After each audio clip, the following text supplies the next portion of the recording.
mentioned the battle within the party. What type of risk was Humphrey taking when he said, we need to get out of the shadow of states' rights and walk forthrightly into the bright sunshine of human rights? What was the general sentiment around segregation and civil rights within his own political party? Was he hurting his chances in politics, maybe even putting his life in danger? Mm-hmm. Well, we have to start by peeling away everything from the way politics looks like in America now. Okay. So when we look at contemporary politics, we think of the Democratic Party, whatever its flaws, as essentially being a coalition that's an interfaith, interracial, straight and gay, immigrant and native-born coalition united by ideas on behalf of an inclusive democracy. Mm-hmm. And we associate the Republican Party very much with white supremacy. It would be impossible to officially go back to an apartheid Jim Crow system, but that idea that being a white Christian is the only legitimate way to be American is very much what we think of in the Trump era, the Republican Party being about. Well, let's go back to 1948, and it's very different, certainly within the Democratic Party. The Democratic Party at that time is still the coalition that Franklin Roosevelt put together, the so-called New Deal coalition. And it's a really weird contraption because the New Deal coalition has some of the expected components that a liberal coalition would have. It has labor unions, it has urban Jews and Catholics who are immigrants or the children of immigrants, it has college-educated intellectuals, it has some of the black vote, although a lot of the black vote still goes to Republicans in homage to Abraham Lincoln and emancipation in the Civil War. But then the Democratic New Deal coalition has this bizarre other element, which is the segregationist wing of the party. And at this time, the Democratic Party basically has a one-party rule over the entire South. It is the party of Jim Crow. It is the party of white supremacy. And Franklin Roosevelt had made what I think of as almost literally a devil's bargain with that wing of the party, because he felt that he could not win election without the electoral votes from the Deep South. He could not get his New Deal programs through Congress without the political support of very senior and powerful Southerners who were in the Senate and the House of Representatives. And the deal he essentially made with them is some New Deal programs, even Social Security, will be written in a way to omit many black workers because they'll omit domestic workers and agricultural workers.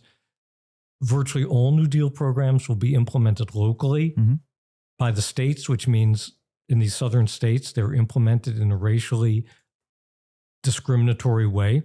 And when it came to what the party's official stand and its platform was about civil rights, the language would always be very fuzzy and vague and equivocal, so that the southern wing of the party could say this permits us what they called states' rights. States' rights was their euphemism that if the Constitution doesn't actually say in so many words every state must have racial equality, then every state gets to decide what its policies are, and for the Southerners, that meant Jim Crow. And so that had kept the Southerners within the coalition. And then in 1948, FDR has died 3 years earlier. Harry Truman, his vice president, has risen to become president. Now he's getting ready to run for a term on his own. And Truman, when I talked about earlier the attacks on returning black veterans, Truman, who'd never been particularly attuned to civil rights or sympathetic, was actually very deeply affected by these attacks on black veterans, particularly the attack on a returned sergeant named Isaac Woodard, who's pulled off a bus in South Carolina by a small-town sheriff and has his eyes gouged out. And that really affects Truman, and Truman had begun to actually push forward on civil rights in a way FDR had never dared. But then Truman is looking down the calendar at November 1948, and it's like, well, I think I'm going to forget about my own civil rights initiative.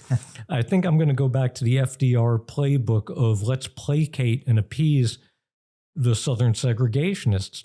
And that's his intent going into the nominating convention in July 1948. And you get this incredibly complicated set of factions going into the convention. And again, let's forget everything we know about what political conventions are like now. They're very scripted. Nothing is supposed to be left to chance. We know how it all ends up. That's why a lot of us don't watch them, gavel to gavel the way we used to when there was drama and uncertainty. But in 48, it's pretty clear Truman is going to be nominated, but the issue of what the Democrats will do about civil rights is totally up for grabs. And you've got a faction of Southern segregationists who are saying if there's any civil rights language, and even if Harry Truman gets nominated, we're going to walk out of the party and run our own candidate. And I'll talk more about why they wanted to do that later, because that has some real parallels to the coup attempt in 2020. So that's the Southern segregationists. Then you have Harry Truman, who's saying, I don't want an explicit civil rights plank in my platform. I want the same kind of vague, equivocal, fuzzy language FDR always had. And Truman's, point people on the convention floor and in the convention committees are doing everything possible to make sure that will happen. Then you have A. Philip Randolph, the great civil rights leader I mentioned before, who's been running a campaign urging young Black men to refuse to register for the draft and to refuse to serve if they're called up until Harry Truman desegregates the armed forces. And then the last faction is this group of liberals with Humphrey as one of their leaders who are saying, we've got to finally reckon with civil rights. We've got to endorse it. If it drives the Southerners out, so be it. If Harry Truman doesn't want us to do it, so be it. But this is a deeply moral issue within the country.